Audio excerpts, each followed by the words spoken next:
रुकने राज्यसभा जे संतोष कुमार के शुरू करदा ग्रीन इंडिया चैलेंज के हिस्से के तौर पर हफ्ते को जिले जगतियाल के कुंडागट्टू जंगलाती इलाके में बड़े पैमाने पर पौधे लगाए गए। ग्रीन इंडिया चैलेंज के छठे मरहले को प्लास्टिक आलूदगी के खिलाफ लड़ाई और उसके इस्तेमाल पर कंट्रोल से मौसूम किया गया था, जिसमें नामवर शख्सियतों बशमूल रियासती वुज़रा, अवामी नुमाइंदों और सरकारी ओहदेदारों ने शिरकत की।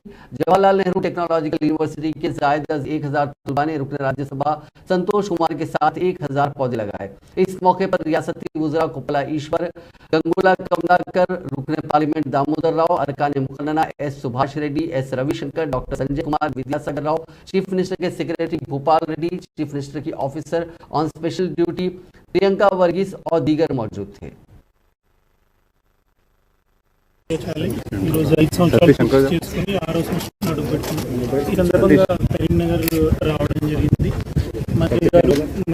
ఈశ్వర్ గారు ప్లస్ లోకల్ మేయర్, డిప్యూటీ మేయర్లు, సిపి, కలెక్టర్ గారు అందరికీ నా ధన్యవాదాలు.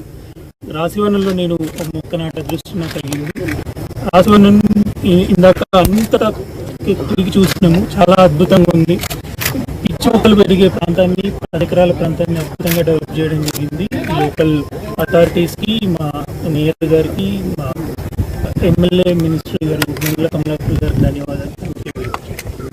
ఈరోజు భావితరానికి ఆస్తి ఇచ్చిన కరిగిపోతుంది, కానీ భావితరానికి వనమే ఒక ఆస్తిగా భావించి మా ఎంపీ గారు ఒక విప్లవం తీసుకొచ్చిండ్రు.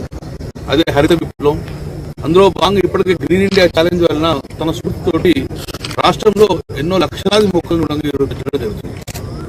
ఉమ్మడి కరీంనగర్ జిల్లా ఉన్నప్పుడు వనాలు పేరుగా ఉండే, కానీ కొత్త జిల్లా ఏర్పడిన తర్వాత కాంక్రీట్ జంగల్గా ఉన్న ఈ నగరాన్ని గౌరవ ముఖ్యమంత్రి కేసీఆర్ ఆదేశంతో ఇక్కడ భూములు మిగిలి ఉన్నా కూడా దాంట్లో హరితవనం పెట్టాలనే ఉద్దేశంతో ఇప్పటికే సుమారు 9 నుంచి 10 లక్షల మొక్కలు నాటడం జరిగింది. మా టార్గెట్ 40 లక్షల మొక్కలు నాటాలని ఒక టార్గెట్ పెట్టుకున్నాం. కాబట్టి దానికి స్ఫూర్తి మా సంతోష్ కుమార్ రెడ్డి గారు కూడా